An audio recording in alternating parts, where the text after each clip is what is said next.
శ్రీకాకుళం నుంచి గాయత్రి రాస్తున్నారు. గుడిలో ముందుగా ధ్వజస్తంభాన్ని ఎందుకు మొక్కుతారు తెలియచేయగలరు అంటూ రాస్తున్నారు. ఆగమ శాస్త్రం అనేది ఒక శాస్త్రం. అంటే అసలు దేవాలయాలు ఎందుకు, దేవాలయాలు అట్లాగే ఎందుకు ఉంటాయి? మామూలుగా మనం ఇల్లు కట్టుకున్నట్టుగా 3 గదులు 6 గదులతోటి డబుల్ బెడ్రూమ్, త్రిబుల్ బెడ్రూమ్ ఈ పద్ధతిలో కాకుండా దేవాలయాన్ని అట్లాగే ఎందుకు అనేదానికి ఆగమ శాస్త్రం అనేది దేవాలయ నిర్మాణానికి ఒక శాస్త్రం ఉంది.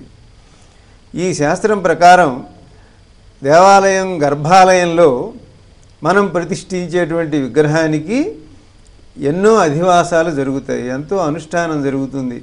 ఆ ప్రభావంతో ఆ రాతితో చేసినటువంటి ఒక విగ్రహానికి ఎంతో శక్తి లభిస్తుంది. దానిని ఆ యంత్రం మీద దాన్ని ప్రతిష్ఠిస్తారు.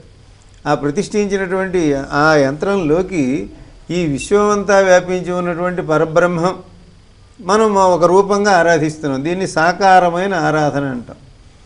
మనం ఒకరికి ఇష్టమైన వారి శివుడి విగ్రహం, లేకపోతే విష్ణు విగ్రహం, అమ్మవారి విగ్రహం, గణపతి విగ్రహం, ఇట్లా ఏదో ఒక విగ్రహం పెడుతున్నాం. అయితే పరబ్రహ్మమునకు అసలు ఏ రూపము లేదు. ఈ సృష్టి అంతా వ్యాపించి ఉన్నది పరబ్రహ్మం, నిర్గుణ పరబ్రహ్మం.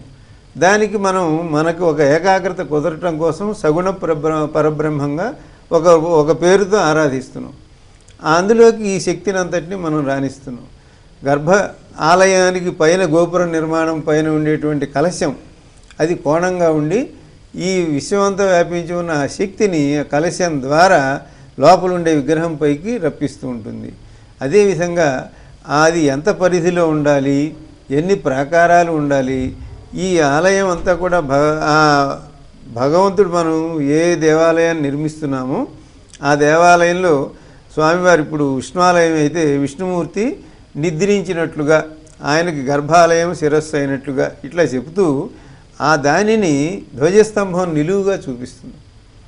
కాబట్టి లోపల ఉన్నటువంటి స్వామివారు ఇక్కడ ధ్వజస్తంభం పైన నిలువుగా ఉన్నట్లు. ఈ మనం శ్రీచక్రాన్ని భూచక్రము, మేరుచక్రము అని 2 రకాలుగా ఎట్లా ఆరాధిస్తామో అదేవిధంగా దేవాలయ నిర్మాణం భూచక్రంలాగా ఇట్లా వ్యాపించి ఉంటే, అంటే గాలిగోపురం నుంచి గర్భాలయం వరకు ఈ మధ్యలో ఉండేటువంటి ధ్వజస్తంభం ఇది కూడా శక్తిని స్వీకరిస్తూ ఉంటుంది. అందుకని ధ్వజస్తంభ ప్రతిష్ఠ చేసేటప్పుడు కూడా ఈ జరగవలసినటువంటి ఒక ప్రత్యేకమైనటువంటి కర్రతోటి లేకపోతే శిలతోటి దాన్ని నిర్మించటము, వీటన్నిటి వలన ధ్వజస్తంభం నుంచి మనం ప్రారంభించి ఆ స్పర్శతోటి ప్రదక్షిణ చేసి గర్భాలయంలో స్వామి దర్శనానికి వెళ్ళటం అనేది ఆగమశాస్త్రం చెప్పేటువంటి దైవ స్వరూపం. కనుక తప్పకుండా మనం దానికి ధ్వజస్తంభాన్ని కూడా దర్శించి రావాలి. అట్లాగే గర్భాలయంలో స్వామివారిని దర్శించిన తర్వాత మనం వెంకటేశ్వర స్వామిని కూడా విమాన వెంకటేశ్వర స్వామి అని తిరుమల వెళ్ళినప్పుడు పైనుంచి చూపిస్తుంటారు. విమాన వెంకటేశ్వర స్వామిని దర్శించడం అంటే ఏమిటనమాట, ఆ పైన ఉండేటువంటి కలశాన్ని చూడటం అన్నమాట. ఈ విధంగా ఈ మొత్తం చేత ఆ శక్తిని మనం పొందగలుగుతాం.